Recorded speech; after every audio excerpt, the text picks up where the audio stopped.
Start.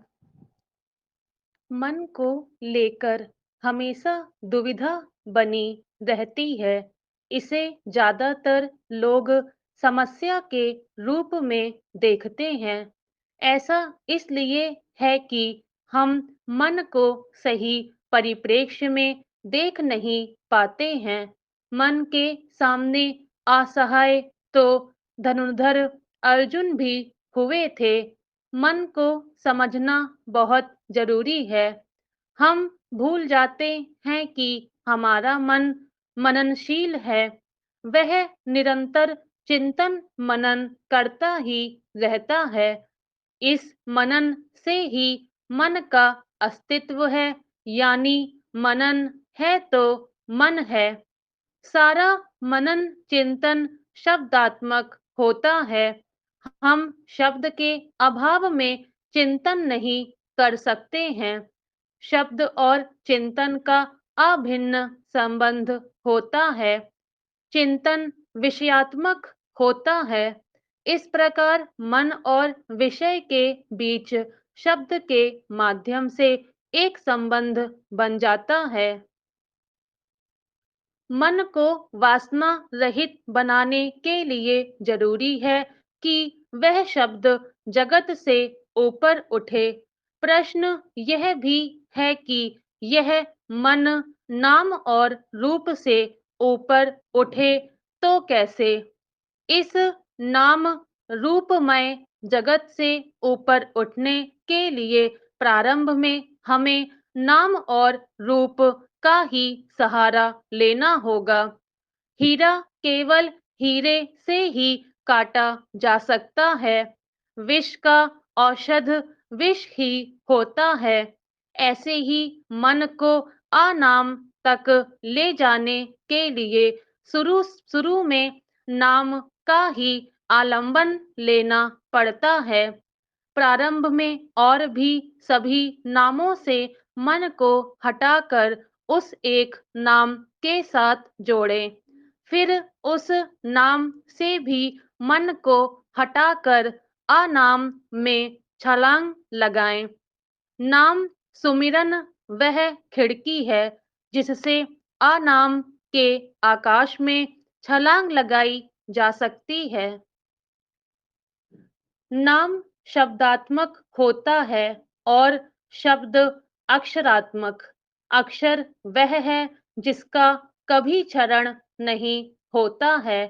अक्षर का संबंध ध्वनि से होता है। ध्वनि का प्रभाव हमारे तन, मन और चेतन तक जाता है। अक्षर ध्वनि पर सवार होकर ही अपनी यात्रा तय करता है। नाम और मंत्र का कार्य क्षेत्र मुख्य रूप से ध्वनि जगत ही है। उस ध्वनि के सहारे ही अनहद तक पहुंचा जा सकता है। उसका माध्यम अक्षर है। हमारे शास्त्र कहते हैं कि ऐसा कोई अक्षर नहीं जो अपने में मंत्र ना हो। ऐसी कोई जड़ी नहीं जो अपने में औषध ना हो। ऐसा कोई पुरुष नहीं जो अपने में योग्य ना हो। इतना अवश्य है कि इनका उचित संयोजन होना चाहिए।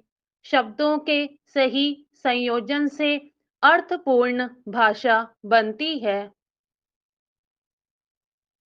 अक्षरों के सही संयोजन से अर्थपूर्ण शब्द बनता है और ध्वनि के सही संयोजन से अर्थपूर्ण अक्षर बनता है। वही अक्षर मंत्र बनता है। मंत्र में अक्षरों की संयोजना अपने उद्देश्यों के अनुसार होती है। अगर संयोजन गलत हो तो उसके परिणाम भी विपरीत आएंगे। विचारों की दिशा भी बदल जाएगी। जैसे हमारे विचार होते हैं, हमारा व्यक्तित्व भी वैसा ही होता है।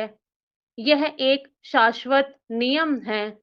शास्त्र और मनीषी कहते हैं हम जैसा सोचते समझते हैं वैसी ही हो जाते हैं। जब हम राम का नाम जपते हैं तो हमारे मन में एक चित्र उभरता है मर्यादा पुरुषोत्तम राम का।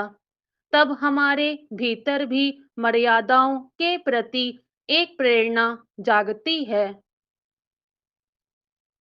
जब हम महावीर का ध्यान करते हैं, मन के भीतर जातिवाद, दास प्रथा और अंधविश्वासों के खिलाफ खड़े होने वाले महावीर की तस्वीर सामने आती है। तब हममें भी त्याग, तपस्या और अहिंसा, दया की भावना मंत्र रूप में जागती है।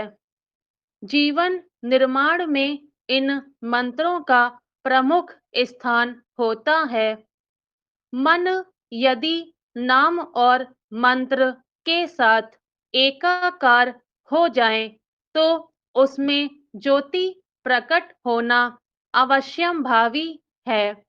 बस इतना याद रखना है कि हमें मन का गुलाम नहीं, मालिक बनना है। स्टॉप।